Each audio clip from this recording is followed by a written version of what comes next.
業界ぶっ壊す。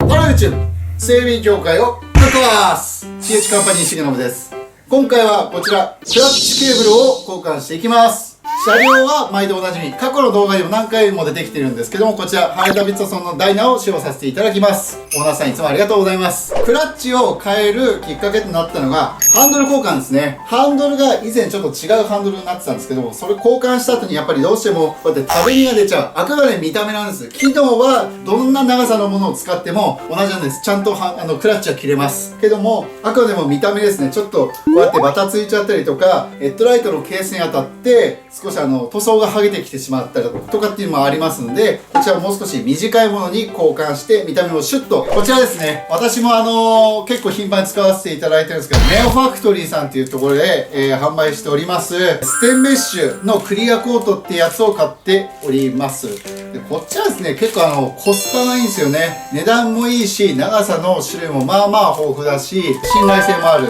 過去にいくつも使ってるんですけども、ここであんまり不具合が出たことないので、こちらを使っております。で、今回はこのクラッチケーブルと一緒にですね、絶対交換するんですけど、ミッションカバーのところに、ガスケット、こちらも用意しておりますし、あと、ミッションオイルも一緒に交換していきますので、そちらもやっていきます。今回の作業時間は1時間なんですけども、これは私の話なので、素人の方がやる場合だと3時間ぐらいは見といた方がいいかもしれないですね。で、ちなみにこれをディーラーで頼もうとすると、部品代とか工賃とか多分もろもろで4、5万ぐらいいくんじゃないかなって思っております。ちなみにこちらの値段言うとですね、このステンメッシュのクラッチケーブルだいたい8000円ぐらいで買えますんで、ぜひこの動画を見ながらチャレンジしてみてください。今回の動画は前編です。では、早速やっていきましょう。はい。じゃあまず、レバー側から外していきます。レバー側を固定しているピンを外すんですが、これ分かりますかね？これ C ワッシャーかまされてるんですよね。これでマイナスドライバーとこういうピックを使って外していきます。マイナスドライバーでこちら側に少し隙間を作っていただいて、反対側にできた隙間からこういうピックを突っ込んでいただいて、ここですね、片側浮かして、あとは飛びやすいので手で少しずつ押さえながら、ここですね、外してもらえればいいと思います。はい、続いて先ほどワッシャーを外した後ですね、下側がこのピンを押して引き抜いてもらいます。このレバーがですね、このように抜けますので。続いてこちらですね、特に隠れていますけども、クラッチケーブルのアジャスター部です。固定しているこういう固定具を外してください。ですね、保護しているゴムのブーツをずらしていただくと、このようにアジャスターが出てきます。はい。で、このアジャスター部のこの伸ばされている部分を縮めて、こちらに余裕を作るんですね。まずここのロックナットを外します。ロックナットを外して、このようにして縮めていきます。そうすると遊びが全開になります。で、こちらへ移動していただくと、先ほどピンを外したレバーの部分がこのように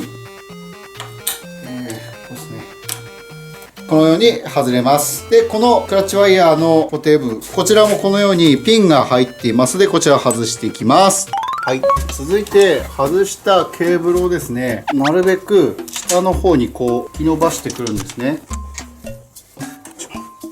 他の配線とかそういうものになるべく引っ掛けないようにしてフリーにしてください。見えないところなんですけど、結構この辺にもですね、ケーブルを固定しているものがありますので、こちらのピックなどを使ってですね、固定部をこう外してあげてください。こうですね。続きまして、こちらですね、ミッションの方に入っているクラッチケーブルのここの根元を緩めます。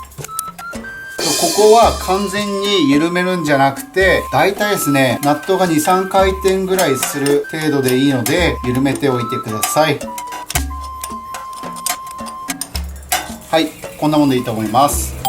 はい、クラッチケーブル、ここですね、緩めた後にですね、このカバーを外すんですが、結構この外す時に障害になるものがあったりしますので、こちらですね、マフラーのバンドとかこれ結構邪魔なので、こちらをちょっと緩めます。邪魔にならないところにしておいてください。で、こちらのカバーですね。カバーを1個ずつ、少し緩めながらですね、1つずつ全部緩めていってしまうと、オイルがいきなりドバって出たりしますので、まずはちょっと緩めてください。緩め終わりました。今回はここでちょっと終了させていただきます。次回、内部のすごく重要な部分がありますので、ぜひご覧ください。チャンネル登録、グッドボタン、SNS なんかもフォロー、登録してください。それではまた。